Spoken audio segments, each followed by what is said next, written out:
మొట్టమొదటగా ఈ సృష్టి స్థితి లయ చక్రం ఆవిర్భవించి జీవజంతుజాల సృష్టి యథాక్రమంగా జరుగుతుంది. ఇదొక నిరంతర చక్ర భ్రమణం. కల్పముల పేర్లు మారవచ్చు, మన్వంతరాలు మారవచ్చు, యుగాలు మళ్ళీ అవే రావచ్చు. ఒక్కొక్క యుగం పరిసమాప్తి కాగానే ప్రళయం, పునఃసృష్టి అనే ఈ స్రవంతిలో ఏమీ తేడా ఉండదు. ఒక్కొక్క మనువు పేరిట ఏర్పడినవే మన్వంతరాలు. ఇవి మొత్తం 14. అవి స్వయంభువ, స్వారోచిష, ఉత్తమ, తామస, రైవత, చాక్ష, శైవైవస్వత, సూర్య సావర్ణి, దక్ష సావర్ణి, బ్రహ్మ సావర్ణి, రుద్ర సావర్ణి, రౌచ్య, ధర్మ, ఔషస అనే పేర్లు గల మన్వంతరాలు.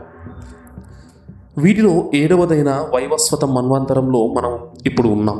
ఈ మన్వంతరాలు మళ్ళీ యుగాలుగా అంటే కృతయుగం, త్రేతాయుగం, ద్వాపరయుగం, కలియుగం పునర్విభాగాలతో కలిసి అలరారుతున్నాయి.